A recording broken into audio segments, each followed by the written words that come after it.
Awesome. Welcome to RC Updates and Special Topics. My name is Heather Hathorn. I'm the research manager at UAB, and I also have the opportunity to work alongside the CF Foundation and the Coordinating Center on special projects and programs to support research teams in RC. So we are great that you all are here bright and early at 7:45 a.m. And just to let you know, there are no disclosures for any speakers today. And we have a great program planned for you today. Mary Elizabeth is going to kick us off with a deeper dive into the RC survey. So we're looking forward to hearing about that.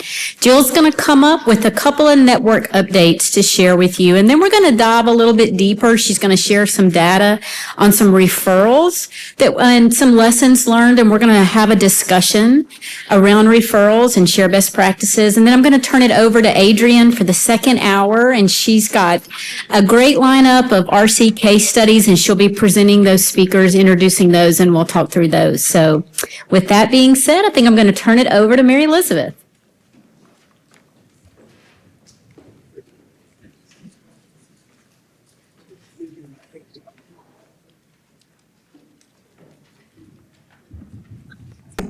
Thanks, Heather, and good morning, everyone.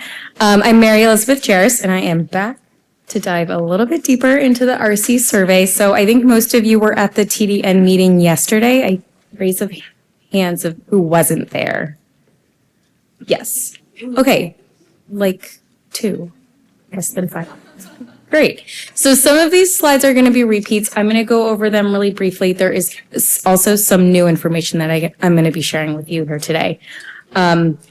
So let me make sure I can go. Okay. So as I mentioned yesterday, we conduct this survey. Now it's been every 3 years to get a pulse on who makes up our network and what you need in terms of training, programming, and education. So the first time we conducted the survey was 2019. We did another survey in 2022, and then the 2025 survey was conducted in July of 2025. We had 177 respondents to this 2025 survey, which is a 38% response rate. So thank you everyone who filled out a response to this survey. It's really incredibly helpful for us. As I mentioned yesterday, the RC population as a whole is trending slightly older and more experienced. We see fewer RCs at younger age brackets and more RCs 35 and up. And also more RCs with increased total experience as an RC in general and in CF specifically. So this tells me, again, that there are fewer new or early career RCs entering, that RCs are staying and are more experienced in their role. And then in addition to that, we look at RC experience, which is increasing as well. Looking at the certification graph in the middle compared to 2022. In 2025, we had 68% had at least one of these certifications listed, and 38% said none of the above. And this is an increase from 2022, where 55% had at least one of these certifications listed and 46% said none of the above. So I think what these two slides, this slide and the one prior, indicate is that we have an increasingly seasoned and skilled workforce, and that this depth of experience has grown over time. And I think that's really helpful. This stability is really helpful as we move into these more complicated trials. I think also it's worth noting that we should be considering retention and succession plans, so how both to support RCs in this space locally through mentorship and leveraging RC's experience and RC's with experience, and also how to handle transitions. So if we're seeing more people thinking about retirement. And then we also know, I went briefly over these slides yesterday, we also know that the RC community is more proficient compared to 2022 at speaking a language other than English. And this goes for both meeting formal criteria required by your institution to actually discuss research and conduct informed consent, and feeling proficient enough to communicate in a language other than English during study visits. And what we see is that 19% of respondents meet formal criteria required by your institution to discuss research or informed consent in a language other than English. And 19% of respondents also note that they are proficient in speaking Spanish during study visits outside of informed consent. 79% saying they are not proficient in a language other than English, or it does not apply because they do not interact with study participants. And a reminder that in 2022, 13% of respondents noted that they spoke English, while 87% of respondents, they spoke Spanish, while 87% said they spoke English only. So I think this just gets at our RC's ability to communicate efficiently and effectively with patients who come in for research who may speak a variety of languages, and this is increasing since 2022. Then we asked about roles and teams, and again, I shared these slides yesterday, so I'll move through them quickly, and this just gives us a sense of what our teams look like across the network. So first we asked, what of the following job categories do you align most with, and you can select all that apply. 74% said research coordinator, a quarter said regulatory coordinator, a quarter said research manager. And then we also asked about employment status. 93%, most of you work full-time, spending about 80 to 90% of your time on CF research. We ask about team composition. So 71% of you are on combined peds and adults teams, with 15% on peds only and 14% on adult only. And in 2022, 18% of you were on peds only. So we are seeing a shift to this more combined or more adult centric teams. And then finally, 44% of respondents noted that they are on teams with only 1 or 2 RCs. And 39% of respondents noted that they are on teams with 3 to 4 RCs. So what these slides are telling me is that most respondents are spending nearly all of their FTE on CF research, so really embedded in CF research on small cross-trained teams. And I think this speaks to both efficiency, but also potentially strain, because these teams are very small. And this is important for us to know as we're building our programming and our training, that the most commonly represented team structure for RCs as a team is very small, as a team of 1 to 2 RCs. Okay, so these are new. We ask about network engagement in these next few slides. So first we asked about your participation in national leadership opportunities, including things like leading a presentation at NACFC or the TDN Spring Meeting, serving on the TDN Protocol Review Committee or the RC Advisory Group. And what we see is some really great engagement. So about 54% of respondents have participated in a leadership role on the national level. And this is an increase from 2022, where 36% of respondents said you participated in a national leadership opportunity. And I think this, again, coincides with the previous slides that I've showed, that our RC community is shifting to more mid-career. You all have more experience under your belt and able to participate more meaningfully in some of these national leadership opportunities. Some of the top ways folks have participated in leadership opportunities are leading or helping lead a session at NACFC and submitting a poster or abstract at NACFC. So if you want to get your name out there, I think a really great place to start is NACFC here. So we send out a post NACFC survey. I'm looking for Adrienne because she is our NACFC Program Planning Committee RC rep. We send out a post NACFC survey to ask you about, in the beginning of November, to ask you about feedback on the RC specific sessions. And also you can volunteer to be part of the RC Program Planning Committee for NACFC. So that's a really great way to get your foot in the door if you're interested. And then we ask about participation in our CFF TDN programs and awards. So things like PEP training, the RC mentoring program, the caregiver or loan assistance awards. And what we see is that more than 75% of you have taken advantage of at least one of these opportunities, which is amazing and really, really great engagement.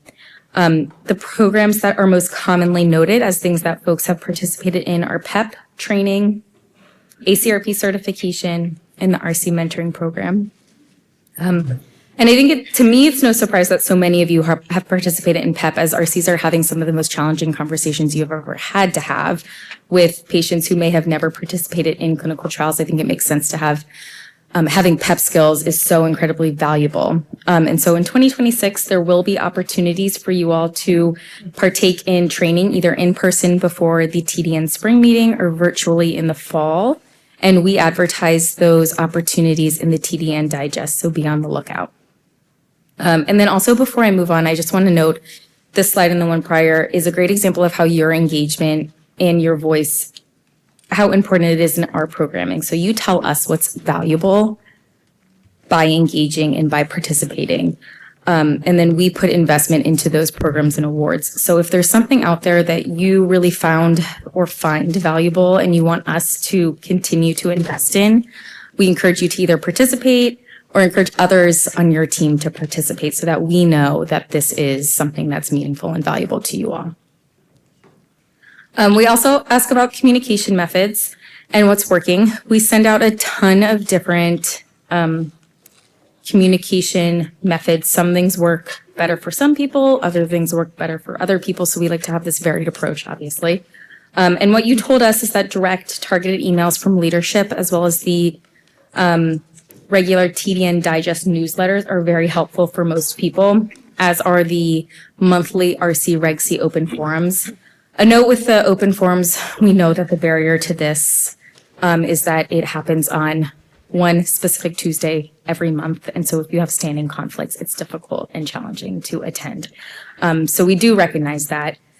And then one final thing I want to note here is the CF Exchange listserv for RCs and Reg Cs. So we shifted away from RC Yammer this past year to a new CF Exchange listserv for RCs and Reg Cs.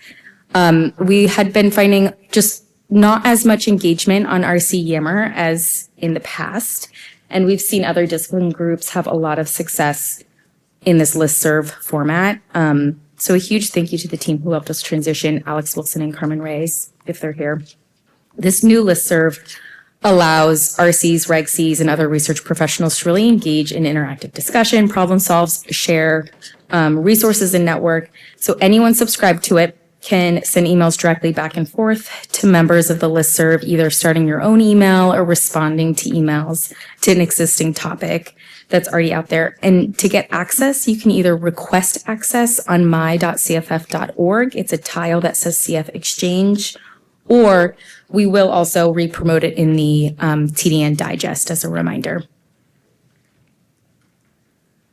We also asked about resources and tools, and I showed this yesterday, so I'm going to kind of breeze through this one again. So the Clinical Trial Navigator, we've launched a couple new tools this year and last in response to some of the changing therapeutic landscapes and trials that we're taking on, one being the Clinical Trial Navigator, which is found to be a really valuable tool for those who have taken advantage, and then also the referral tools and the Research Connections Hub. So I think as we move into this NABT genetic therapy space with fewer sites working on fewer trials, it necessitates more referrals and care team engagement. And so it's really important to have resources that are there to support this, but also that the resources are actually valuable and helpful. So as we continue to leverage referrals and care team engagement, these resources and tools are obviously ever more important. So continue to give us feedback and let us know where we can improve and better support you all. So how are we using your responses to the last few slides? First informs our 2026 program calendar. So what programs or opportunities do we want to continue investing in 2026 based on what you're engaging in and what you're finding valuable? It also highlights areas that we need to focus on re-promoting or refining. So things that we already have out there that we may need to think about doing a better job at reminding you that we have. So things like the RC listserv, 18% of respondents said that they don't know that this opportunity exists. And then finally, it helps us guide the development of new resources and tools. It helps us identify gaps. So in an open-ended question on what new resources and tools would you like to see, we heard things like more robust mechanisms for having challenging conversations. So thank you for those ideas, and stay tuned for 2026. Shifting gears to job satisfaction, I showed these slides yesterday. I want to note again that respondents told us that you feel well-trained, you feel well-resourced, and that you feel like you belong at your CF Research Center. The most meaningful one here, I think, is most of you feel like you're making a difference in your work, and you are. We obviously could not move forward into this space without all of you, so thank you. And then we ask about advancement opportunities. There is a ton going on here, so I'm just going to look at this top row of research coordinators because it's easiest to kind of break down. 48% of you said that you have 2 or more levels of advancement opportunities available at your site. And 52% said none, not applicable, or I don't know. And this generally remains stable from 2022, where 50% said that they had 2 or more opportunities and 50% said none or not sure. And what I want to note is that leading up to the pandemic a couple years ago, this was a big issue. Advancement opportunities was a big issue. In 2018, only 33% of you noted 2 or more levels of advancement opportunity. And I think we've stabilized at this 50% of respondents having 2 or more levels of career advancement. So we've stabilized, and I think while stable is good, obviously there's still room for improvement. And then when it comes to vacation usage, we see 52% of respondents are using less than half of your vacation time, which is a little bit better than in 2022, where 57% were using less than half. But I do want to emphasize that in this current state of lots of uncertainty and instability, we encourage you to take care of yourself. And we encourage managers also to support your team in taking care of themselves and come up with a plan together to plan for coverage so that your team can be off. And then we also ask about future professional plans. And I shared this yesterday, 73% of respondents noted that they plan to stay at least 2 years, which I think is, again, nice to note with all of this uncertainty going on that people seem to want to stay. And then reasons for leaving current role are no surprise, higher salary elsewhere, and lack of advancement opportunities remain top motivators. But again, this not feeling supported by manager and not feeling supported by team are lower reasons, which used to be some of the biggest issues we dealt with. So I think it's really great to see that there's been progress made on this front on how people are getting along.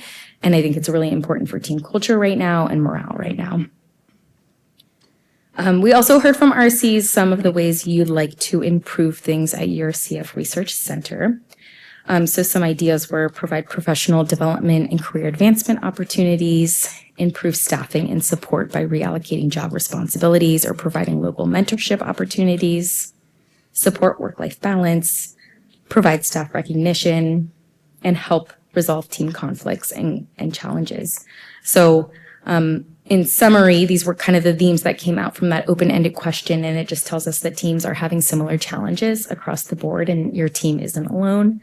I think if one or more of these things resonate with you and your team, it's a good consideration to bring back to your leadership at your site as areas for improvement, and obviously because any change really starts with conversation.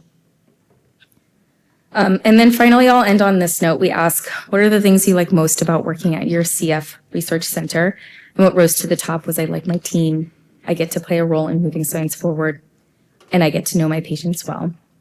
And I think this is amazing to see, and it really speaks to the larger picture here that in the face of all this uncertainty around us, working among supportive, like-minded community is really important, and working towards a common goal is really important. And then some of the some quotes that we heard that I just wanted to pull out. The community of CF clinical research is the reason I stay at my job, and it makes it nearly impossible to leave. I tell everyone that I am spoiled to be part of a broad network of people with the same goal. So in summary, these are obviously unstable times, but we can focus on the wins. And so the network, our RCs, RegCs are increasingly experienced. There's been strong retention and growth in mid-career RCs over the years. And I think these types of experience and skills and knowledge directly strengthen CF research as we advance into new and more complicated trials. Additionally, RCs, you all are hardworking. You're clearly resilient as well. You're adapting to the changes of the network. And it seems like some of the new resources and tools that we've launched are being well received. Things like referral and genetic therapy tools, the Clinical Trial Navigator, Research Connections Hub, and a reminder that your voice is important in continuing to help us shape future programming and tools. And then finally, you are not alone. RCs and RegCs are facing similar challenges and similar motivations. And I think there's a strong sense of belonging and a shared commitment to CF research. And then I'll end here. I thank you again to Jill, Heather, Patty, and JP for their insight in this survey, Christy Moy from Community Partnership for her survey, analysis, and then to the nearly 200 of you who filled out this survey. It is just so incredibly helpful in helping us know what you need and how we can help. So thank you, and continue to provide your responses, provide your feedback when we send out these surveys in future years. I will pass it on to Jill.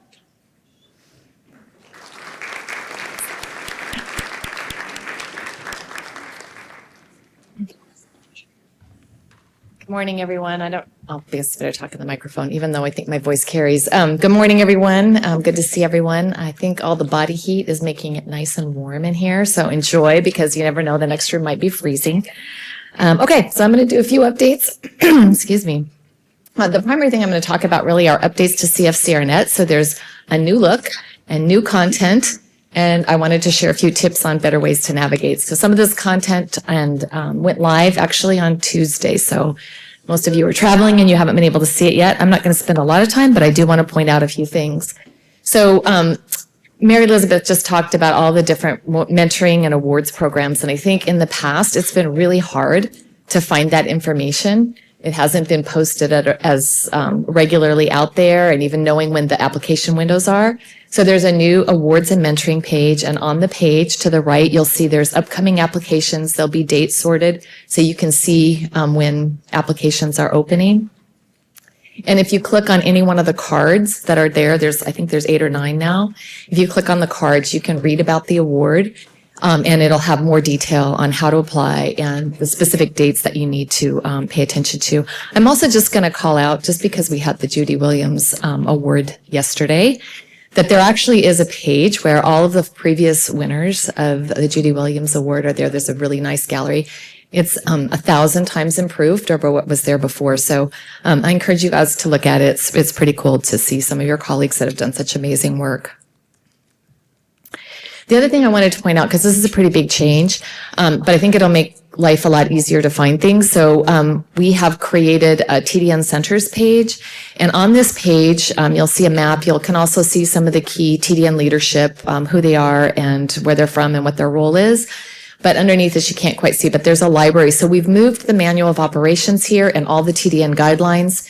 The directory format is like it is on the hub. So if you've been out on the Research Connections hub and you've seen the resources there, you know that it's a much easier navigation than the old SharePoint page that we had. So hopefully you'll be able to find things easier. I was sitting in a meeting yesterday where somebody was asking about, gosh, do we have any subject follow-up? Like, what's our subject follow-up? And it turns out we actually have a TDN guideline for subject follow-up. You probably just didn't know where to find it, but there it is. It's going to be easy to find now, and you'll be able to see it there.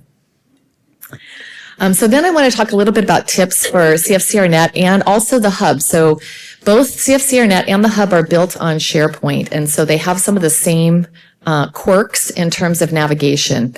So one of the things you may notice is that sometimes you'll click on something, and if it's a PDF document or a PowerPoint, it'll open and everything's peachy. And other times you'll click, if it's a Word or Excel, which is usually a template document that's intended for you to download and customize, you'll click it and you're like, why didn't it open? Click it, why didn't it open? And it turns out it downloaded on your computer. And so you'll find it up in that little arrow with the downloads. And if you click on that little arrow, you'll see it and it's downloaded there. In just a second, it's going to be clear why it does that, why it has that weird behavior. The main problem here is that institutionally, we almost all have Microsoft 365. And that's what opens your Word and your Excel and your SharePoint and everything else. And you have an institutional username and password for your Microsoft 365. Well, on CFCRNet, we also have Microsoft 365, but it's the CFF version of Microsoft 365. So what happens is if you're using your same browser that you use for all your institutional work, when you try to open a document or even when you try to open the website, you're going to be prompted to give your username and password. And if you put in your institutional one, it won't open. And if you're like me, you don't remember what your my.cff.org password is, or it's some weird thing that looks weird and you don't, I can't even do it, to be honest. So what I've done, my approach to this is I use Chrome to open my.cff.org, and I have my username and password for my.cff.org associated with Chrome. So anytime I want to go into CFC or net or my.cff.org, I'm pretty much always logged in, but whatever, it's saved, and I can get in there, and when I do a document, it opens without any problem or downloads without any problem. If I click on a link or I try to open it through my default browser, which is Edge, I end up in that same nutty loop of trying to get this thing to open using my institutional username and password. So my advice to you is, if you can, use one browser for my.cff.org, use whatever browser you normally use for all of your work that you do institutionally, and that'll be associated with your institutional MS365 credentials. So for me, I use Chrome for my.cff.org and Edge for my institutional one. I think another thing that happens is sometimes people will send you a link to something on my.cff.org, either from the hub or to CFC or net. And if it's in your email and you click on the link, you're automatically going to open it through your default browser, and that's a real pain. So I actually have gotten in a habit, if somebody sends me a link, I copy the link into Chrome and I open it from there. And then last but not least, I actually navigate from my.cff.org to all the different things that are out there. It's actually a good habit because it reminds you of all the things that are out there, including the hub, CFC or net, the link to smart reports, the link to your portal to Intermetrics. So there's a lot of things that happen through that, through my.cff.org. And, okay. And then I think this is the last but not least tip. I don't know, right now the default is when you log into, my.cff.org, it wants the third party authorization or whatever that thing is called. It'll default to your email. And some people love that. It's great. You go to your email and just click on the link and you're in. I personally, since I wear my phone on my wrist, I actually like it going to my phone number, but it's not obvious how to make that change. I searched and searched and searched. I end up having to contact CFFIT to find out how to do this. There's a special link that you have to use to actually change that password or the third-party authorization code to go to your phone instead of your email. So if you want that, there is the link. We'll also put that in the next digest just in case people need that. So, okay. So next, I'm going to switch gears and we're going to talk about referrals. Some of this data I presented yesterday in the TDN meeting, but we're going to go in a little bit more detail, and then Heather and I are going to have a conversation about her experiences. So if you weren't at the meeting yesterday, or if you were, just a reminder, there's 48 of the total TDN sites that are participating in at least one or more NABT trial. The vast majority have one or two, but we have a few sites that have quite a few NABTs. So that was kind of our baseline. And before we did the survey, for those of you that got the survey, we only sent the survey out to the 48 sites that were part of NABTs. But before we got to that point, we actually had queried some of those sites that have multiple NABTs. One was Birmingham, one was Denver, and one was Boston Children's, whom all of them have, I think, 3 or 4 or more, something like that. So we asked them very specifically about their experiences because we actually wanted to know, like, what's going on at these centers that have a lot of NABTs. Are they seeing a lot of referrals? And so I'm going to provide that data for you. So from UAB, half of their screened patients were referrals, and actually 2 of 3 of their actually enrolled or dosed patients were referrals. And I just want to note that one of their referral participants had an early withdrawal at day 15 from one of their NABTs. And those 2 referral patients came from Vermont and Mississippi. And then Denver also had half of their screened patients that were referrals. 2 of the 6 of their dosed patients were referrals, and their third referral patient actually qualified, but they were in that weird backup loop where people didn't get called back in. So that was some data from there, and their patients came from Albuquerque, Omaha, and Southern California. And then Boston, they actually, more than half of their 8 screened participants came as referrals. And 3 of 6 of their dose patients, and they actually had 3 more referrals that they hadn't yet screened. So they really are getting a lot of referrals at Boston Children's, and their patients were coming from Texas, Florida, and Maine. And so anyway, these data are actually what made us think, hey, we should really find out from all of the NABT sites what was happening in regards to their referrals. So We sent out the survey to 48 sites, and 30 of the 48 sites responded. And 23 of 51 of the total patients screened from those 30 sites were referred. 16 of 37 total patients dosed were referrals. And for most of the referral patients that had been screened, initial contact was actually primarily with the patient's care team. So that was the initial reach out to the research team. But at least 6 were basically self-referral, I guess I would call it cold calls. They found the site either through the Finder, the Navigator, or somehow knew that the site was doing the study and referred themselves. And another important part was that 50% of the referred participants had a previous care or research history with the study site. So I shared this yesterday too, which really, I think what's important to take away from this is that referrals really, we thought they'd be critical, and it turns out that they actually are, and that we've been pretty successful actually getting referrals so far for the NABTs. People are willing to travel a great distance. The pre-screening efforts between the referring site and the study site have been incredible. There's been very, very few screen fails. Self-referrals can happen, but there's obviously a lot of engaged and research teams willing to refer. And we talked a little bit about why we think that might be yesterday. Cooperatives, tools, other things. Study site teams really must be amazing because there's a lot of referrals due to a previous history with the site. But what else can we learn? And so I'm going to invite my colleague, Heather, up, and we're going to have a little conversation about some of the things that UAB learned in this process for their studies.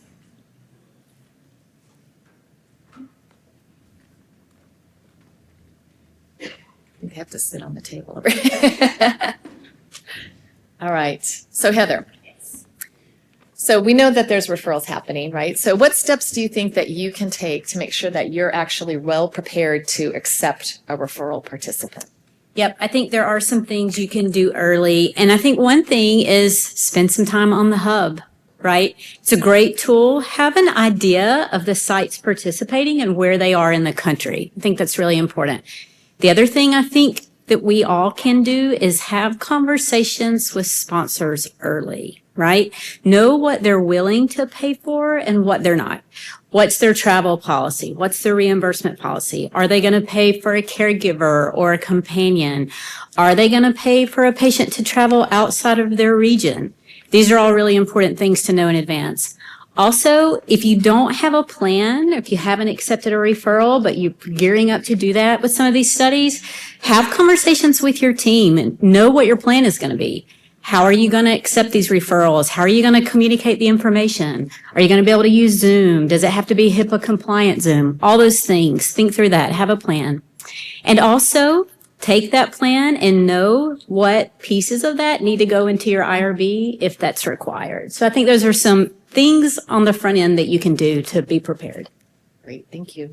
So we noticed that a few patients for NABTs have been self-referred, but I think we also know that for less burdensome studies, there's probably considerably more self-referral happening. So what are some of the things that you think are really important when you have a community member call or email you about a study? Mm-hmm. I think one thing that we've learned is response time is critical, right?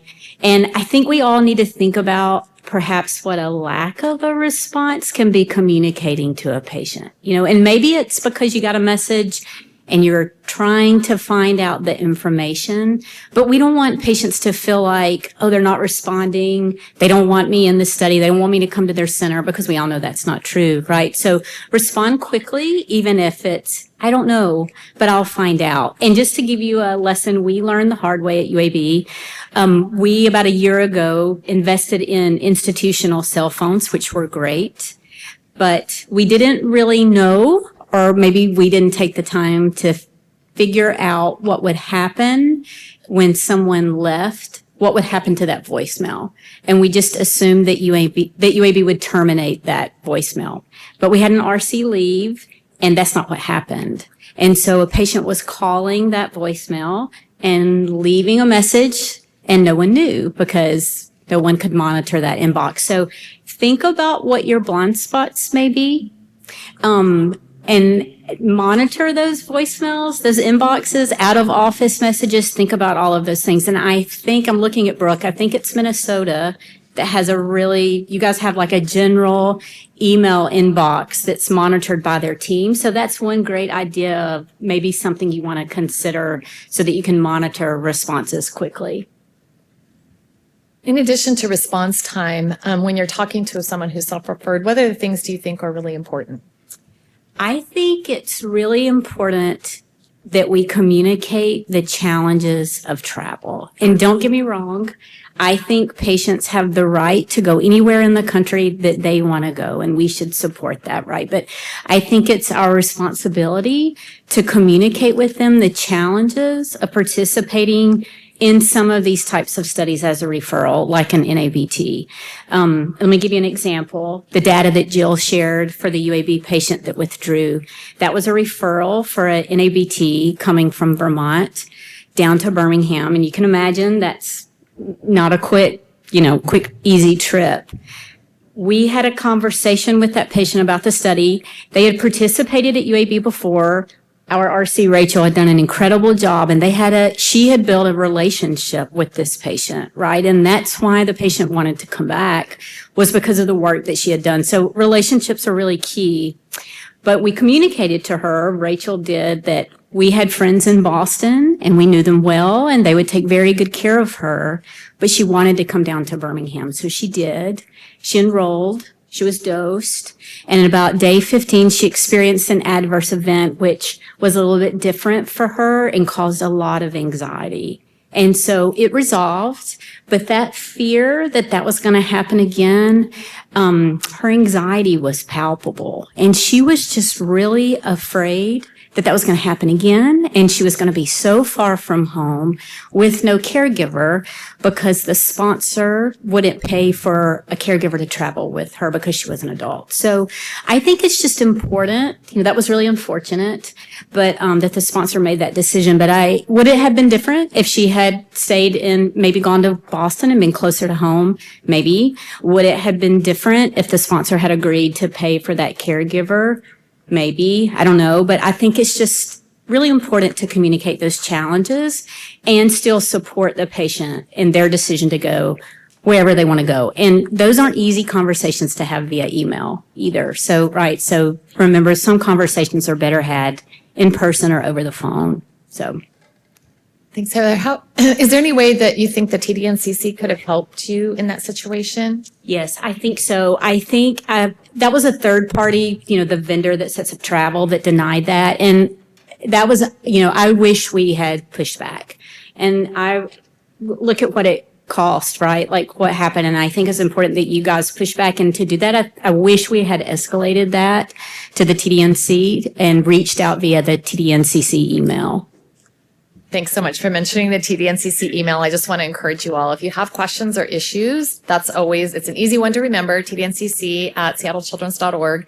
It's monitored, I feel like every minute of every day by Rochelle, and we triage it and we try to help escalate and move those things forward. So thanks for mentioning that email.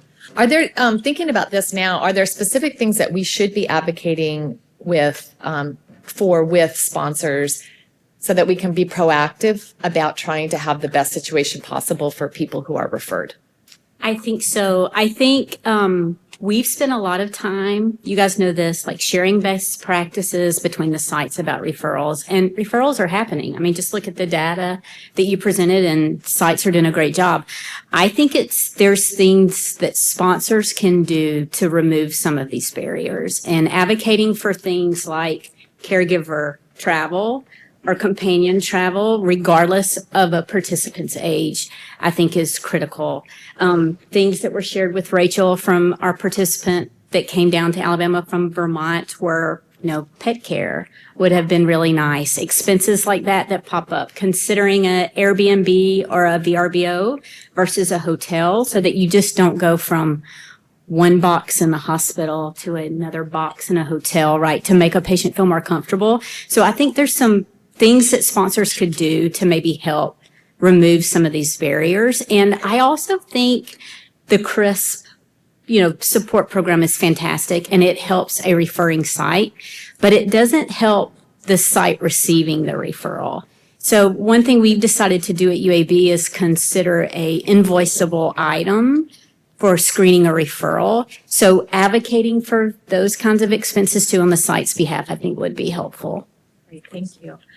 So we've heard a little bit from Heather, and there's probably lots of other people in the audience who have had some referrals for NABTs over the last, or any study actually.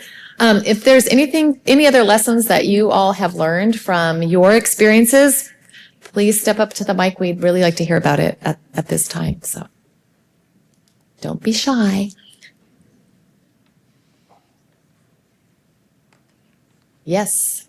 I think there's a mic, like you're in the one place that there's not a mic, but if you walk around, that'd be great.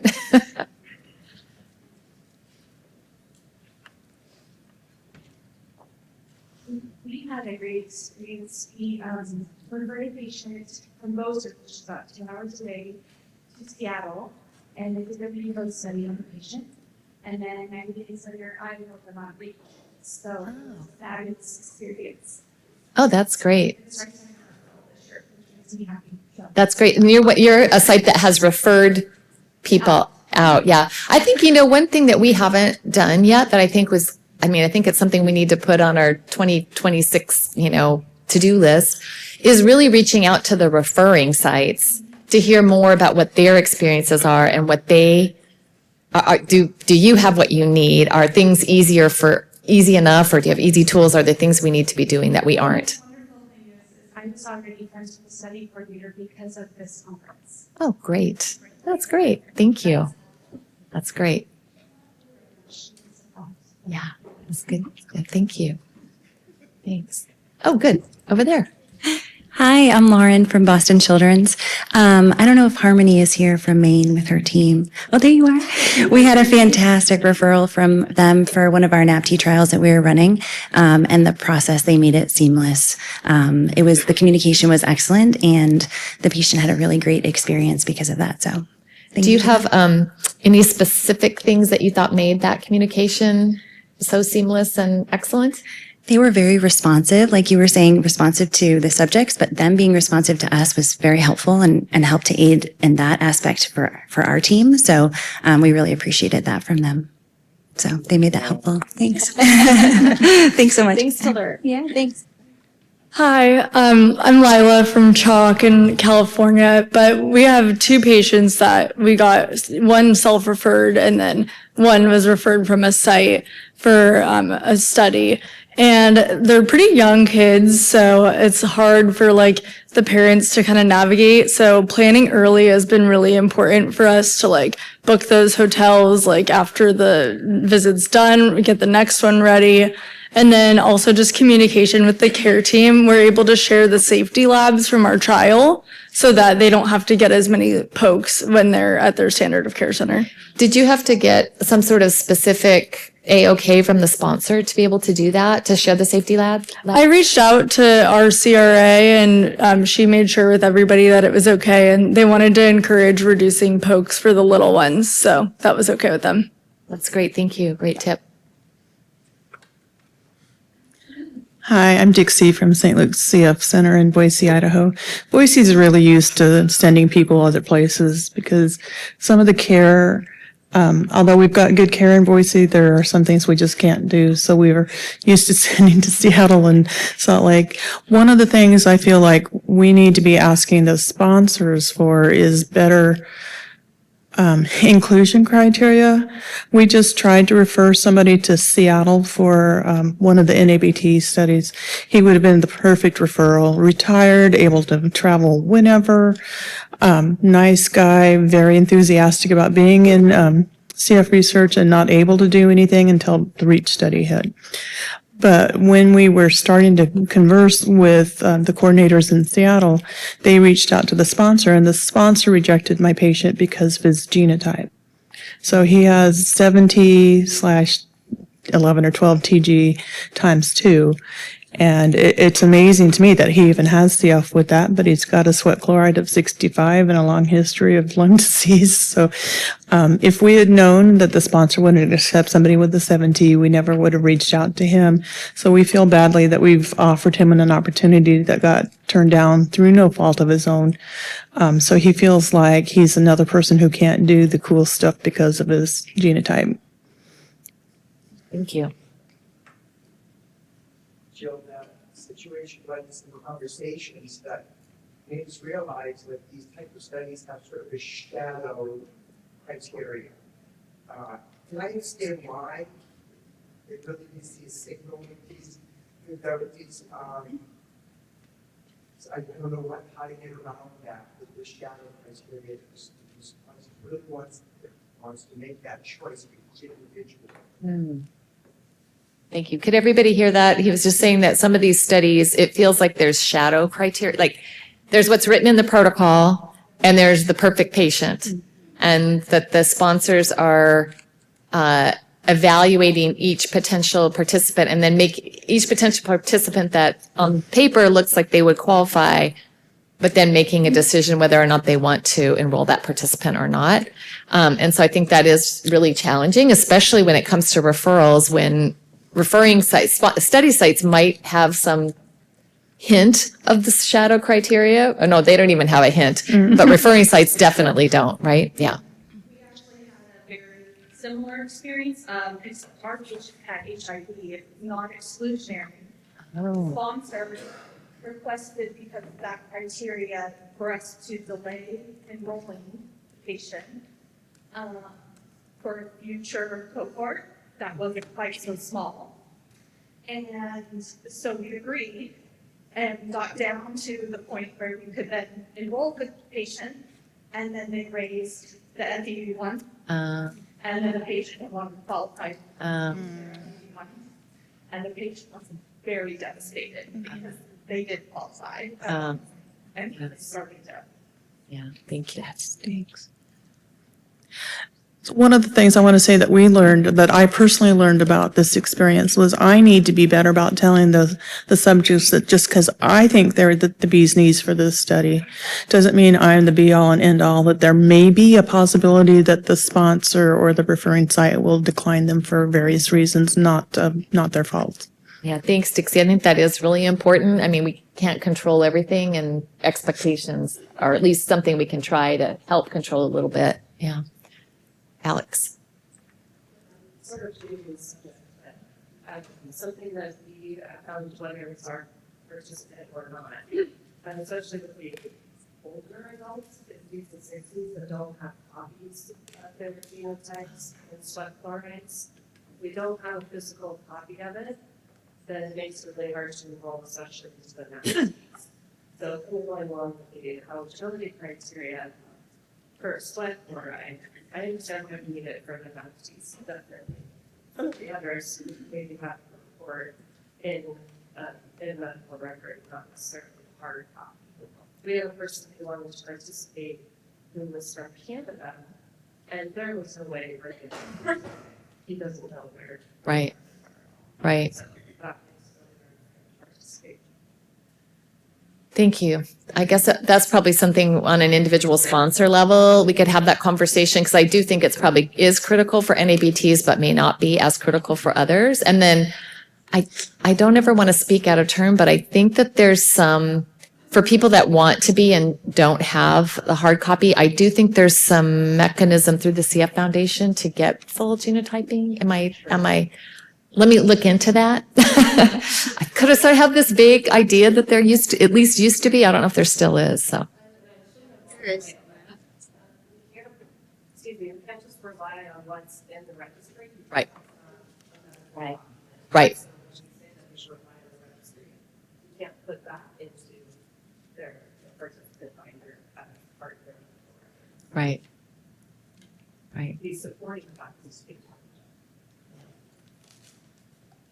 I think you're thinking of the MAC program. I think so. To do communication analysis. Yep. And they did change the criteria for the MAC program, where now you have to have your insurance deny the genotyping. in order for the map to be able to move forward, in order to get the foundation to pay for that Okay. mutation analysis. Okay, thanks. I'll look into it too a little bit more. So. In that case, they would do it if they've been genotyped before, and but maybe if their insurance denied it because they've already covered it, that's probably. It depends on if they have the same insurance too. So, yeah. I don't know. Yeah. One that doesn't personally have to pay for it, if they just do it through their insurance, it gets complicated. It does get complicated. Anything else? Okay, thank you all for your participation. There's always a lot to learn. I think we're going to keep trying to learn more because there's more we need to do, clearly. So I'm going to kick it over to Adrian.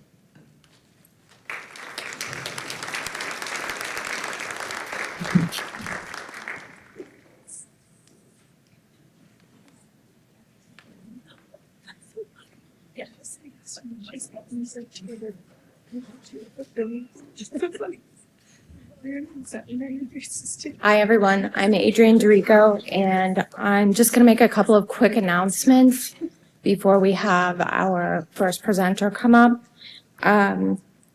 The Anyone Can Lead roundtable at 12:30 has been canceled, but Diane Kitch will be hosting a roundtable for new RCs titled Pre-Screening Visit Setup. So that's this afternoon at 12:30. Let's see. Our first presenter is Katie Howe, and she currently serves as the Cystic Fibrosis Foundation's clinical trial navigator. Prior to working for the CF Foundation, Katie was a CF research coordinator for 6.5 years at the University of North Carolina and Texas Children's Hospital. Katie holds a BS in Nutritional Sciences from Michigan State University and an MS in Human Nutrition from Winthrop University, and currently resides in Raleigh, North Carolina with her husband and 2 dogs. Katie, come on up.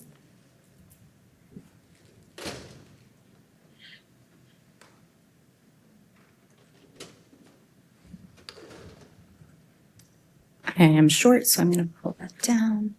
Thank you, Adrienne. So we are, all 3 of us are going to talk a little bit about some of this misinformation that we're hearing and how we can utilize PEP skills to kind of debunk that misinformation. So I will go over some general misinformation that I'm hearing as the clinical trial navigator, and then our next 2 speakers will dive a little bit more into like exact scenarios that they've experienced.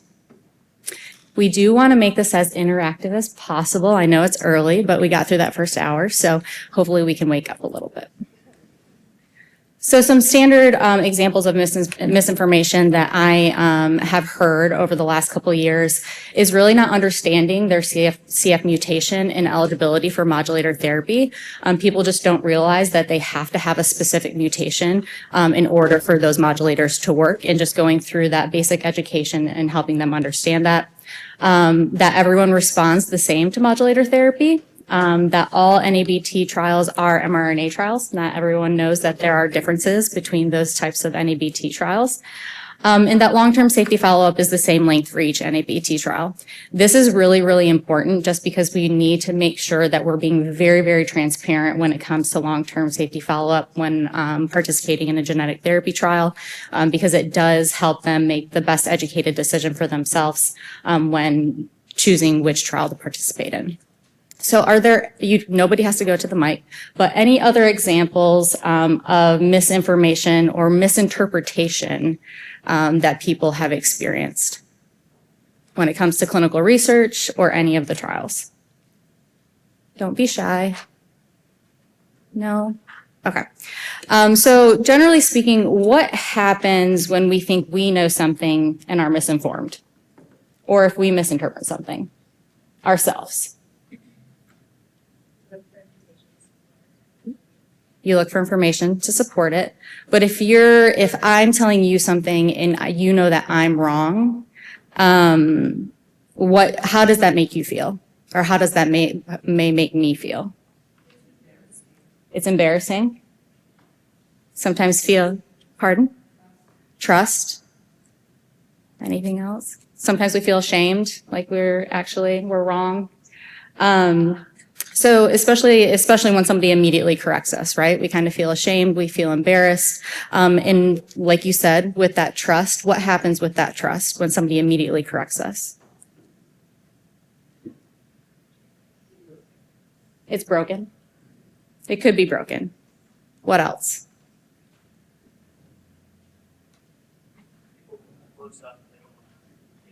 Correct. Yes, we become quiet and withdrawn, not wanting to continue that conversation with people. So it's really easy to hear misinformation from our patients, their family members, our colleagues, and immediately want to correct it. However, that can prevent us from building those trusting relationships. And we just have to remember that we don't know everything, sometimes even though we believe we do. So when we present this information or when we're presented with misinformation from our patients, a great way to approach them is by using wonderful PEP skills. So this is just a really general overview of what, a reminder of what those PEP skills look like. So we have our art loops. We have our pearls, so responding with empathy. And then we also have help, which is a really effective way to link pearls. So now I just want to give you some basic examples of PEP skills in action. So when we're talking about art loops, we want to lead with curiosity and actively listen. So some of these examples when talking about long-term safety follow-up, what about long-term safety follow-up worries you? Every answer is going to be very, very different, and how we respond to that is going to be very different. So tell me more what you think about genetic therapy trials. I absolutely love this question, or just tell me more what you think about X, Y, and Z. This leads to a very open discussion. It's not intimidating. It's a great way for them to just open up the conversation and to sit back and have a really good conversation that is easy with your patient. Respond. Name the emotion and legitimize it. Thank you for sharing. This is always a great way, to respond to anyone giving you information. Thank you for sharing. I understand your hesitation and why the length of the long-term safety follow-up concerns you. A lot of people feel that way. It's a big decision. So making sure that you name that emotion and legitimize it really helps continue to build that trusting relationship. Tell, offer information. So for an example, what information about the NABT trial or long-term safety follow-up would you find most helpful? Always lead with those open-ended questions as opposed to a yes or a no. It really allows them to, and another good tip that I have learned or have been advised to do, wait 60 seconds. We know that when we're asked a question, sometimes, especially if it's a closed-ended question, we immediately say yes or no. But for an open-ended question, let people sit with it and let them think for a minute and feel comfortable enough to take that time to really respond the way that they need to respond. And again, I know that going through NABT trials or any trial in particular can be lengthy, but would you like to go over all the trials again in detail so you can discuss these options with your CF doctor and family and make the best decision for yourself? We know that these conversations are lengthy. We know it takes a lot of time and conversation after conversation. They're very layered, but it does provide them with information to make the best decision for themselves and where they are in life at that point in time. So lastly, just going back to building trusting relationships and talking about timely communication, punctual responses and updates are important. So when people either ask you questions in clinic, they email you, it's over a phone call or over a Zoom, when you're discussing an NABT trial with a care team, a research team, and a patient and their family. Even if Heather said, if you don't know, at least respond and say, I will get back to you within this amount of time. Give me a little bit of time to find this information. Simple updates, simple responses go a very, very long way. And I can't emphasize that enough, because if you leave somebody in the dark, it's definitely going to prevent you from building that trusting relationship and prevent you from further engagement in the future. So implications for future conversations and lessons learned, for me specifically, everyone communicates differently and expectations vary.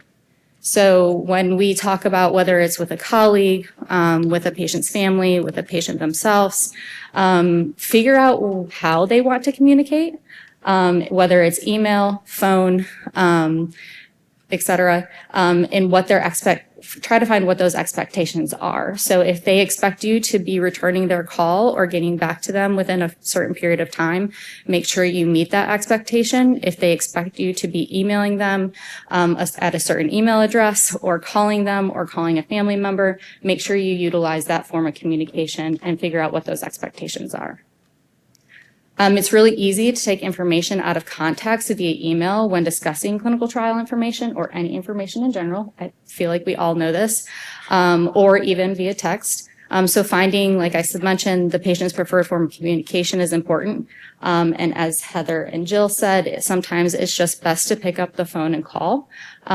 We are, working with a older population at this point in time. And so I know that some of us prefer, email. I'm very much an email person, or text. I don't like to get on the phone all the time. But really trying to figure out, picking up the phone, calling them, having that conversation, it does go a long way. I do just want to mention that there are some PEP resources that are available at the clinical affairs booth regarding informed consent and complex conversations. If there are any PEP discussion guides that we don't currently have and you're looking for, please let us know. I know these guides and aids are definitely helpful. So if there's anything that comes to mind, you can always let us know and we can always try to make that resource available. And I will open it up for questions. Is that okay? If anyone has any questions, feel free to go to the mic. Sarah? I believe so. Yeah. Pardon? Oh, repeat the question. She just was wondering if the clinical affairs booth was in the exhibition hall, and I believe that it should be there. Any other questions? Okay. I am going to hand it over back to Adrian.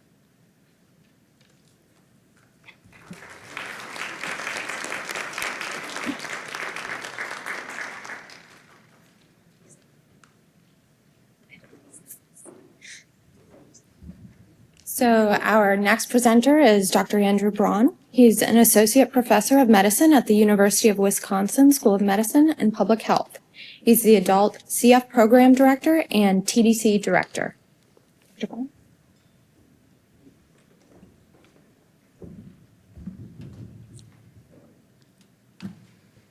Braun? Good morning, everybody. This has been great content so far. Jill, the information you told me about Edge and Chrome browsers, that's great. There's just, I think, a wonderful information sharing that happens at these sessions. So we just talked about different communication styles, specifically using art loop communication. And so my hope here is to provide some scenarios and hopefully have some audience participation in how you can respond in these types of scenarios. You as research coordinators have hours in front of our subjects, and so many different types of information are shared.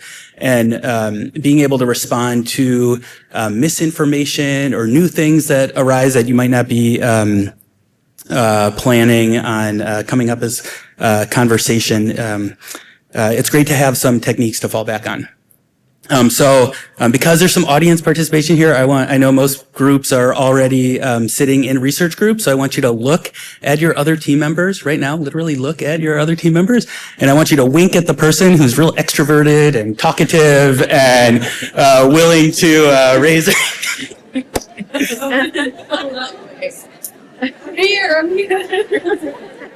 okay, so we're going to start with scenario 1, a new ConMed question mark. So, and I will say, these are all real scenarios. I've taken some artistic liberty, and some of these have happened in clinical environments and not research environments. But and I'm happy to give you some additional follow-up after you hear about these. Okay, so research subject is participating in an interventional trial. The study visit is completed, and they're awaiting for the clinic visit with the study PI. They mention as an aside that they have started a new herbal lung health vitamin that they learned about from a social media influencer. And I know I titled the talk Dr. Google, but this is not on Google that they were following this influencer. The subject is really excited about the natural health benefits that they are expecting from this therapy. So how should I respond? So does anyone have maybe something that they think they would ask?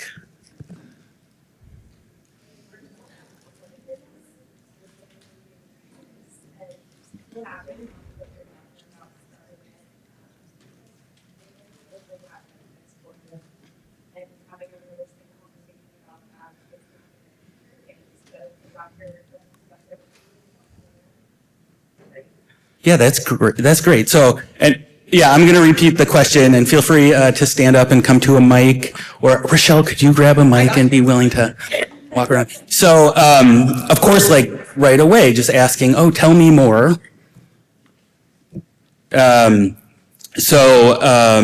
I really think I've learned in some of these type of PEP communication, using different tools, having like actually some stock phrases work really well. So of course you need to ask more about what this is. I'm sure you as a research coordinator, you have already asked if they have any new medicines. Did they take an antibiotic? And your brain is like, oh, how did they not tell me this? And I'm just learning this as an aside. But so that's great. Of course, you're going to need to ask more about when they started taking this new medication. Try and find out more information about the supplement itself. Maybe this lung health vitamin is vitamin D, and vitamin D is already on their ConMed list. But you're going to need to seek more information. So how would you kind of respond or reflect in that setting? Great. Acknowledge how they feel about it. Yeah. So of course, like thanking that they're sharing this information with you, but really recognizing like their main interest is they're taking a lung health vitamin. They're interested in their own health. They're obviously participating in research because they want to forward the science. They're wanting to improve their own personal health. So I think reframing at least their interest in health promoting activities is something that you want to celebrate. And then what about telling? What is being part of this interventional trial and learning this news would you want to let them think about?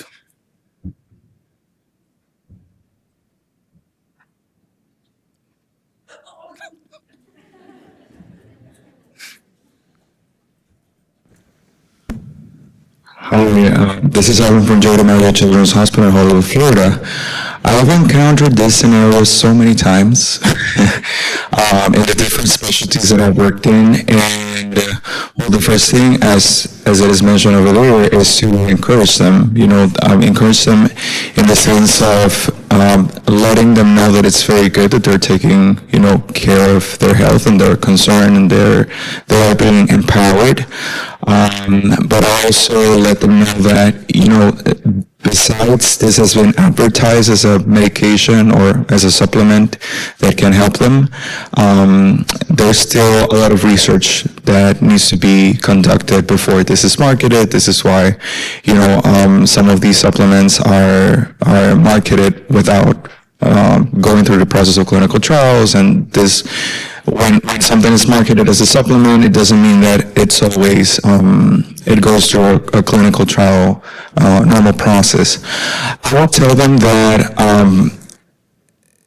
I would appreciate for them to give me the full information, in order for me to reach out to the doctor, but also to reach out to the sponsor, and just make sure that this medication whether it's okay to be taking the medication along with the investigational product, or they may require a washout period. You know, it's not a definite no that they're not going to be eligible if they're taking the medication. Perhaps they can stop the supplement and they will become eligible once again. But this is a decision that would have to be taken, and, you know, we were not expecting for them to initiate any new supplement or anything of that nature, but this is not, you know, an absolute contraindication for them to start in this study yet until we confirm with the doctor and with the sponsor.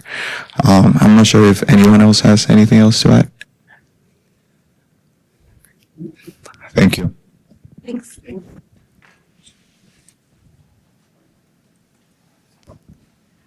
I would also suggest to provide full transparency to the patient, utilizing a language that's familiar to the patient and non-threatening, because not all of us, we can get very technical and very scientific, trying to educate the patient, and that's where the barriers start to happen. So I would suggest with full transparency, and just before we start educating our patients, tell them that we have their best interest at heart, and that we want them to continue to participate in the clinical trial, but we also want them to provide the best information and education. And if we don't have that full education, just bring the physician to the room and provide information with open and honesty. Yeah, I mean, these are great comments. I will say, you know, it really depends a lot on different studies, right? Sometimes we're doing observational studies where there's kind of less requirements in terms of staying on some type of chronic therapy or starting new therapies. Keeping the ConMed list accurate and up to date, I know, is something that all of our RCs work on really hard. And sometimes it's also the way we say it, right? Like, we probably always focus on, hey, did you take any antibiotics since I last saw you? Oh, hey, is there any new medication that you've started? And sometimes the way people hear what a supplement is, or what something that's maybe a non-prescribed or over-the-counter medicine, that's something that could potentially be missed. Of course, too, when there's some type of supplement where we need to get more information about any drug interactions that potentially may be known or unknown. I mean, in general, in this setting, and given that the scenario was in an interventional trial, I mean, as a PI, I'm most likely going to be to tell the subject that they can't continue taking that therapy right now. But of course, it's always helpful when our RCs have kind of already set the stage that that's probably something that the PI is going to ask of you. Okay, great. That was awesome. Okay, next, scenario 2, the social media disclosure. So a subject is participating in an interventional trial, and they share with you that their CF friends are so excited to see how they respond to the new therapy, and that they are a part of a group chat of other people with CF in the area. So what do you think about this scenario? How would you respond? What questions would you ask next?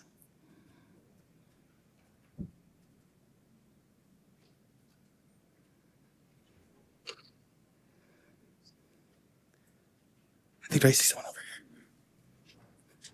here. I can do it, or that person over there can. Okay. I would probably ask them what inclined them to join that group and what they're looking for to get out of it, and just ask what they've learned from it and get a sense of what's going on, because we obviously know that we don't want them to get a bias or think like, oh, the drug's working for them and not me, so we have to tread cautiously. Yeah, I mean, it's always what you're also reflecting on, making sure, do they understand maybe this is a blinded study, maybe this is an unblinded study, maybe they know, or you know, or we don't know what type of therapy they're taking.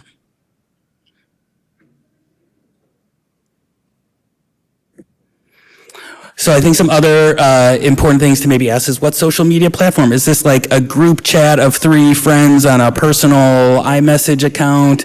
Or is this like a Reddit subfeed of clinical research in cystic fibrosis? Because there is a balance, and you're probably seeing some more language of this in some of our neurotherapy trials about public disclosure and the risks of that. Jim, were you going to say something? I was going to say, if this is a clinical trial that they're participating in, just making sure that they understand that they shouldn't be sharing any confidential information about the trial on social media. Yeah, and I think, all of us know in general, within the family unit itself and within your household, of course, those individuals being aware of a subject participating in a trial, but really public disclosure, things that could be picked up on the internet or potentially, like I said, I always describe with our patients, the insider trading kind of model of disclosure as well. I think, of course, you can reflect and celebrate that they have close relationships with peers, that they're excited about participating in the research and excited about what that could potentially mean for them. As I reflected earlier, just, making sure also that maybe that subject's slightly misunderstanding the trial and making sure they understand kind of potentially different arms, if it's a randomized or a controlled trial.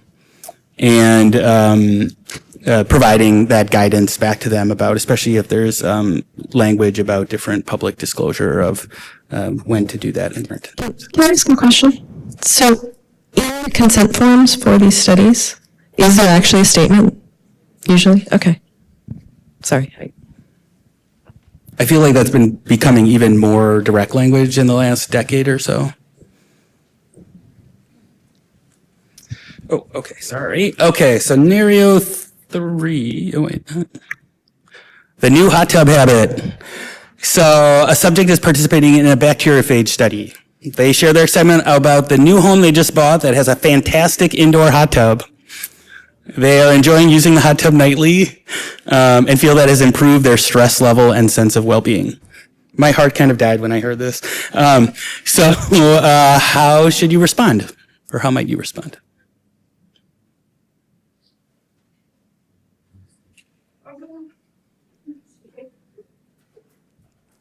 Well, as the research coordinator, I might ask if they've shared this with their provider, because they're the one who's going to give them more information on safety with hot tubs. Great.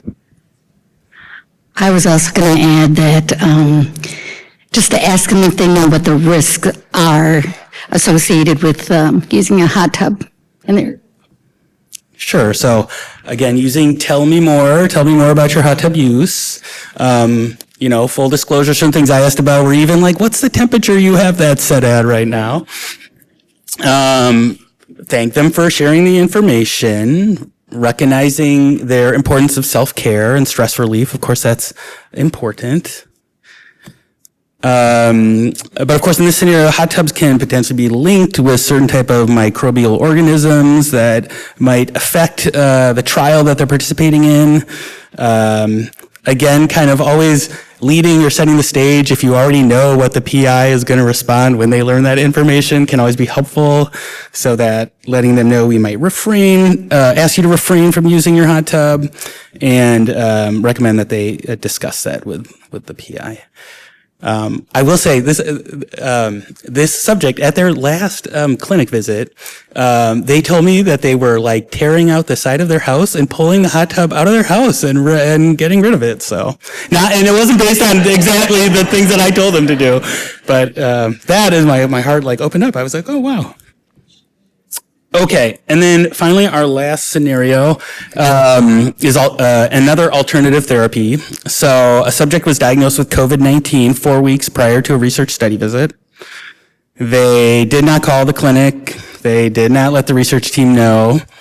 But they've recovered from their viral illness and they feel back to baseline. They share that they had a great response to the new hydrogen peroxide nebulizer therapy that they had learned about online. What would you ask, or how would you respond in that scenario? It's true. It's true.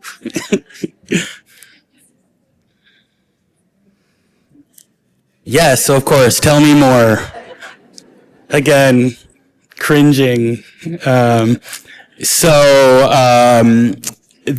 was a definite thing during the COVID pandemic. Full disclosure, this patient was a non-CF bronchiectasis patient of mine. But of course, you want to learn more about where and how this was purchased and what was the dosing. I feel in this, like, you want to validate that, hey, they were worried about COVID. They wanted to treat infection. I think it's a great opportunity to remind them about the opportunity to call into the clinic and share that updated information. It continues to surprise me at this era of the COVID pandemic, where we're often learning about that after the fact. Any comments on what you might tell that subject? We have a lot of respiratory therapists in the room, former respiratory therapists. Oh. Oxidizing effect, and I actually had something like that one time with a patient, and was like, you know what that does to a cut? And then that realization was like, oh my, and I was like, yes. Sure, and a lot of research teams are made up of nurses, former RTs, and so I think you have a lot of clinical information that you can share with subjects. I think you want to provide rationale on avoiding that therapy in the future, both of what that can do to airway health, and potentially other risks. This subject was someone who didn't have ultimately an adverse effect to that dose that they had been nebulizing. But in this clinical scenario, I did end up doing additional diagnostic testing to ensure that. And of course, resetting the stage for the PI about further discussions that are going to be had. Okay, great. So big things that I just want to summarize in saying that, RCs, you are often the consistent point of contact with our CF patients and research subjects, and you build excellent rapport and trust over time. And often you do bridge these gaps between the clinical care and the research safety. And there's so many times when I'm learning things that we don't always pick up in our 15 or 30-minute clinical conversations, where you being often with these people for such a long time, you learn much more. I also really want to encourage that if you have the expertise or you feel that you have that education and knowledge to impart, that you are a trusted member of these subjects' healthcare team. And so feel comfortable in providing health education when you know that, and correct misconceptions that may arise.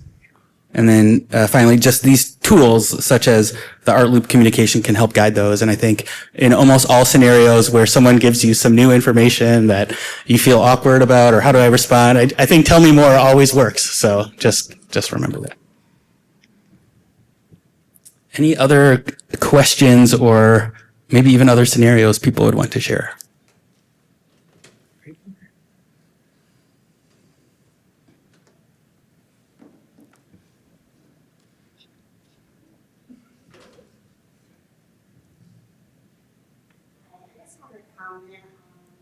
The new modulator therapy, since they're going down to one or less than one missing. Make sure to ask the mothers if they're breastfeeding and what medications they're taking, because that could potentially interfere with their modulator too. That's a great comment.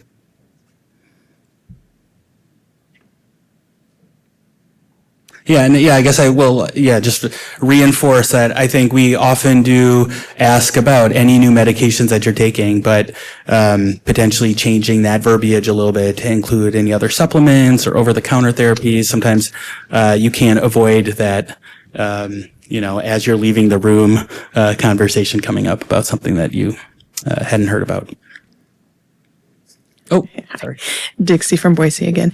A lot of times if I ask them to tell me more about something, because that will be my first question also, they're like, oh, I found it on this website. Well, we have computers in all our rooms. So I was like, do you mind if I look it up right here? And some of that time, what I think I know about it isn't what I actually do know about it. We had a patient several years ago who was told to nebulize peppermint oil. And so, sorry, say that again, nebulous. Peppermint oil. Oh, okay. And so we Googled it, and we found that there were results for nebulizing peppermint oil, but if you clicked on the link, they were talking about diffusion. and not nebulizing, because to me, I'm an RT. Nebulizing means something totally different. Unfortunately, to the patient, he had the same mindset as me. And so he did nebulize peppermint oil and ended up dying during a lung transplant.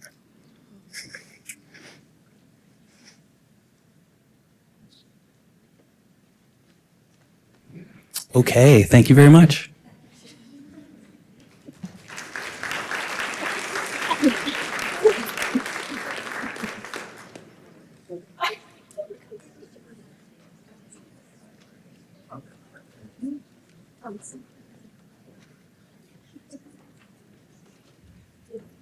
So our final presenter today is Alexandra or Alex Wilson, and she's the manager of the Adult CF Clinical Research Team at National Jewish Health in Denver. She worked as the clinical dietitian and diabetes educator for the CF Clinic for 8 years prior to making the transition to research. Alex has also participated in the RC mentoring program and LOFT.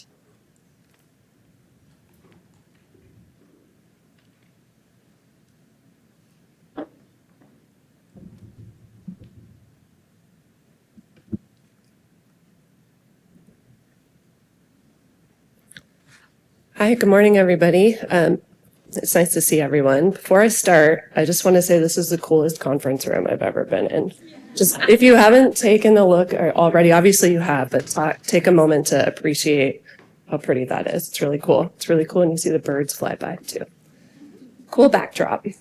So I'll be talking a little bit about phage today because we get lots of questions about it, and we have, I feel like, a fair number of misconceptions as well. So I don't have any relationships to disclose, but I do want to disclose that I am no expert in bacteriophage. So I've relied really heavily on my colleagues, Dr. Jerry Nick and Katie Posch, to provide me education about bacteriophage, to help with building these slides, because I am stepping in for somebody that was not able to be here, and then also for reviewing content with me. So thank you, Katie and Dr. Nick, ahead of time. So my objectives are to provide an overview about bacteriophage therapy and review where misconceptions of phage may arise, and to talk through some of the types of phage therapy that are available in clinical trials, and then to be able to have discussions with potential participants to set realistic expectations about what phage therapy can bring. So there have been 2 big splashes in the bacteriophage treatment in the last several years. The first is that landmark case of Thomas Patterson, who experienced necrotizing pancreatitis that was complicated by an infection with antimicrobial resistant Acinetobacter baumannii. In desperation, Stephanie Strathdy, Thomas's wife and an epidemiologist, worked with the team to treat Thomas's infection with bacteriophage, and they used a compassionate use IND. The treatment, in combination with his continued antibiotic therapy, resulted in clearing of the infection. The second case is a story of Mallory Smith, a 25-year-old woman with CF, whose father searched desperately online for an alternative treatment for her antibiotic-resistant Burkholderia infection after a double lung transplant. Sadly, Mallory passed, but her memoir and documentary popularized the idea of bacteriophage therapy for people with CF. 2 other high-profile cases in CF include that of a young girl who had M. abscessus skin lesions and other infections. She was successfully treated with bacteriophage, and you can see in these images, the image B, C, and D, those images on the left were pre-bacteriophage treatment, and the images on the right are post-bacteriophage treatment. You can see that the infections cleared pretty well. So the M. abscessus was cleared again. The second case here involves a young man with advanced CF lung disease who underwent over 3 years of unsuccessful antibiotic treatment of an M. abscessus infection. A phage match was identified and a treatment was selected. The addition of the bacteriophage treatment in addition to continued antibiotic treatment for a year ultimately resulted in a successful lung transplant for this young man. If you do an internet search for bacteriophage and cystic fibrosis or antibiotic resistance and bacteriophage, these are the type of headlines that you'll find. If you're looking at the bold and italicized words, help us out of an impending superbug crisis, calls attention to the need for a route to stability, shows promise, and used to clear. You can see how some people may feel that phage is the new end-all be-all in infection treatment. And these headlines are what are sparking conversations and potentially driving misconceptions about what is realistic when it comes to bacteriophage therapy. So keeping those headlines in mind, let's talk a little bit about what bacteriophage are. So bacteriophage are the most abundant organism on Earth at 10 to the 31st power. That's 10 million trillion. So for an analogy, for every every trillion bacteriophage, that is, there's 8 trillion bacteriophage for every grain of sand on the Earth. That's a lot. They're found everywhere, obviously, if there are that many. They're found on dirt, in mud, on plant and animals, on our body and within our bodies, in sewage and in sewage systems. Phage are viruses, and they're natural predators of bacteria. Phage infection is highly specific to a type of bacteria or genus, which is where the term phage match might come from. And phage do not infect human cells. And in fact, because they target a bacteria, they're also not going to wipe out a whole microbiome the way a full spectrum antibiotic might. So they also have relatively few side effects when being treated with them, which is partially what makes this type of treatment so exciting. Different types of phage have different types of life cycles. So looking at this diagram, the cell in the middle is going to be common to both of these life cycles that I'll describe. There's a lysogenic life cycle on the left, and then the lytic life cycle on the right. Going straight up into the genomic insertion cells up top, this is common to both life cycles. So the bacteriophage will target the bacterial cell and attach to the cell and inject its genetic material into the cell. Moving over to the left to the next step for the lysogenic cycle, the phage integrates its genome into that of the host cell. This delays the killing of that bacteria and then potentially contributes to the bacteria's virulence, not the goal of the bacteriophage use. In the lytic cycle, the phage again will attach to the cell and inject its genetic material. And then the bacteria eventually replicate and then burst out of the cell, killing the bacteria. So the lytic cycle type of phage are the phage that are being used for infection treatment. Now that we have an idea of what phage are and how they work, let's discuss their history. So this type of treatment is newer to the CF world, but they're not new to the world of infectious disease. Giving some context to this timeline here, the years I'm going to refer to are on the x-axis. There's a yellow shaded part, and that is the timeline for phage therapy, and the blue shaded area is the timeline for antibiotic treatment. So going all the way to the left in 1896, there was an initial observation that even just a drop of pond water could kill an entire plate of pathogenic bacteria. In 1915, Frederick Twort, a British microbiologist, seems to have been the first to make the claim that this pathogenic bacteria killing by pond water was due to viruses.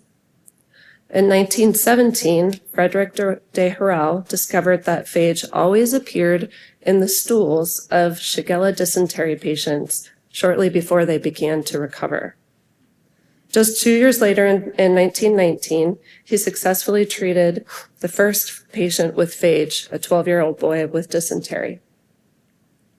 The boy quickly recovered, and phage was rapidly applied to many patients with infectious diarrhea, sometimes whole villages.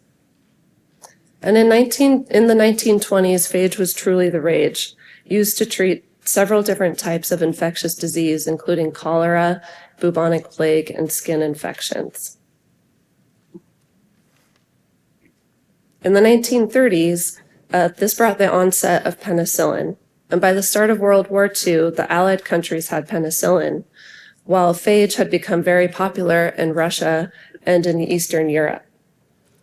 Then came the golden age of the antimicrobials during the mid to late 20th century. And phage was nearly forgotten in practice in the US and the Western countries, but in Russia and Poland, hundreds of thousands of people were treated with bacteriophage. Scientific studies did continue, and it began to be applied to various industrial applications, such as food science and agriculture. Interest in phage started to ramp up in this century and exploded with that single case report of Thomas Patterson and his Abomani treatment in 2017. So there are different types of phage therapy available. There's an individualized protocol or an individualized treatment for a person. And these are typically treated with nebulized or given intravenously. I'll point out too that there are oral phage or oral treatments, and they can be provided locally. But what's available now is typically nebulized or given by IV. In the individualized treatment, a single phage or a set of phages are matched to an individual's bacterial isolate. For this type of treatment, an IND for compassionate use is typically required. A protocol is developed which needs IRB approval. There needs to be a materials transfer agreement between the institution that is providing the phage and the manufacturer of the phage product. And then the institution or someplace nearby, you need a pharmacy that's able to mix the investigational product. So it's not a fast process and something to be discussed with participants. Another thing to discuss with them too is that a match is only found about 50% of the time. So it's not a guarantee. Then we have the phage cocktails, and these are made with more than one phage in the investigational product. So it's likely not tested or matched to an individual's bacterial isolate. And the goal here with these cocktails is to have a drug that works for most people and most types of whatever the infection is. In CF, typically it's for Pseudomonas. Two things here. With both types, participants will need to continue their antibiotic treatment in addition to taking the phage at the same time. And there is a possibility that the bacteria will develop resistance to the phage. So especially those where they're being matched, they may need to go through another match. So some common misconceptions of phage include that phage therapy is a new biotechnology. Well, as I've just discussed, it has been known about for quite some time, but it's being studied more with treatment potential for CF. Phage therapy will result in the clearing of my infection. I've just given several examples of people whose infection has cleared. However, it should not necessarily be the expectation that it's going to clear completely. There's occasional clearing, and those are the big headlines. And I will not need to continue my antibiotics during phage treatment. Also, as I've discussed or mentioned, that the phage treatment is an adjunct to their already existing antibiotic therapy. We've heard a lot about ART loops. Today I have more. So using the PEP Ask, Respond, Tell loops with potential participants is helpful in setting realistic expectations about phage treatment. So when approaching or responding to people about phage treatment, it's important to ask questions to open the conversation. Ask what their ideas are about phage treatment and what their current understanding is about potential phage therapy. And what are their expectations for study participation? And where have they heard about phage or the study? If they've heard about phage from a clinician, their understanding and expectations about the phage treatment may be vastly different than if they heard about it on a social media chat. And respond with the pearls. I have correct misconceptions on here, but I think that the better statement that Katie made earlier was to reframe their misconceptions. Oops, I skipped one. So trying to make sure to have the conversation with them and asking them or telling them that full clearance of the infection because of phage is not necessarily likely. And that also it takes time to see an effect. So if somebody participates in a phase 1 phage trial and they use the phage once or maybe 3 times for the phase 1, they may not see the effect, but their participation is still really important to drive these therapies forward. And then empathize and legitimize their frustrations and concerns. If they send off their bacterial isolate, or we send it off for them, to find a match, they may be really frustrated or concerned that they didn't find a match and maybe feeling a sense of decreased hope. And then also feeling empathetic and legitimizing their frustrations if they don't qualify for a trial because their pseudomonal load wasn't high enough to be eligible for that particular study. And in these cases, too, it's important to provide support and partner with them moving forward. So asking what are the types of studies they're available for, what's their schedule like, what's their time frames like, et cetera, so that we can move forward on to other trials. Telling them additional points as needed as well. The other clinical trials are in early phases, and currently limited long-term safety and efficacy data is limited. But again, asking what their availability is to participate so that we can move these therapies forward. Also explaining that other opportunities may be available, maybe not at your center, but this is where we can put them in contact with Katie, the clinical trial navigator, to find something that might be available for them somewhere else. So asking them if they're willing to travel. And then again, gather information for potential future participation.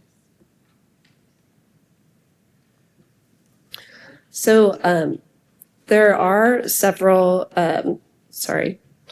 even in the highly effective modulator era, people with CF still obviously have chronic infection. And the anti-infective initiatives remain part of the strategy to meet the mission of the CF Foundation. So there are several options, current and upcoming, for phage trials. There's a cohort of the NTM-OB17 trial, also known as post-STAMP, that sends a bacterial isolate, hopeful for a match. If the match is found, the care or research teams at the post-STAMP participating site implement the NTM-OB protocol, obtain an FDA IND, and then treat a patient at their site. There's also the Pittsburgh phage program, also known as P3. This is similar in that it's looking for a match to their isolate, but the protocol is individualized to the person, their isolate, and only coordinated by the Pittsburgh team. There are also two industry-sponsored trials that the foundation has invested in, and these trials are at different stages of development and enrollment. So phage is an exciting upcoming treatment for people with CF. They hear, they see, and they talk about it. So we need to be sure that we're setting them up for success and that if they decide to participate in a trial. One way to become more familiar with phage is to become a phage hunter. There are such things as phage hunters. There are a vast number of phages to be discovered in order to match the large number of bacteria and their mutations. So you too can help identify and maybe even name new phages by being a phage hunter. And these are a couple of the resources that you can go to find out more about being a phage hunter. So again, I really want to thank Dr. Jerry Nick, Katie Posch, and Sylvia Caceres at our institution. They are really the phage experts. And then I want to thank the coordinators on my team that help to pre-screen, recruit, and enroll people into clinical trials. If you have an interest, more interest in phage, you can go to Phage is the Rage, Demystifying Phage Therapy on Saturday at 10:15, and Dr. Nick will be telling you all about it. Thank you.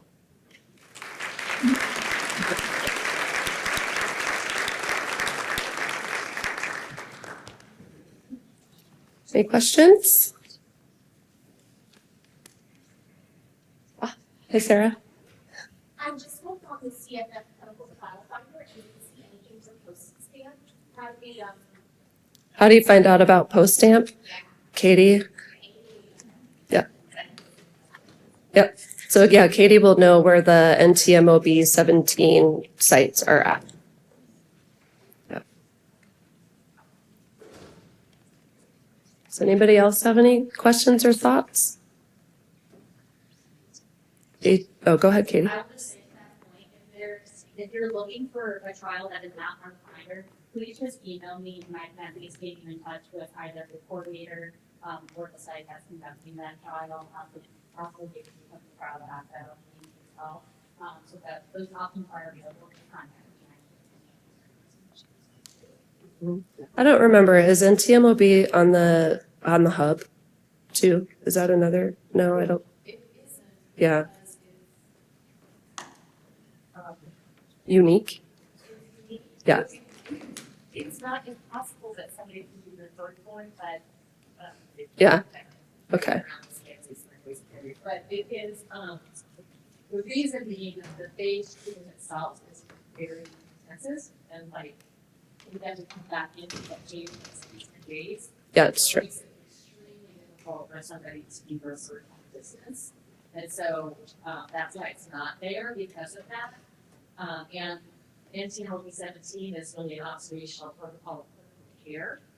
So, most of the people who are in post-stamp, half of them actually don't end up with a phage, but they end up still being follows and all their outcomes are observed. So, and last but not least, I think we're, is anybody here from the TN? How close are we to fully It's two left. Yep. Two spots left in post-stamp. So contact Katie. Katie knows all. Yeah. Yes.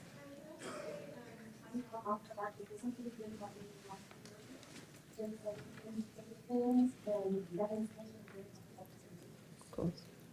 That was just a nod to Katie was very helpful in getting somebody in touch with the phage team.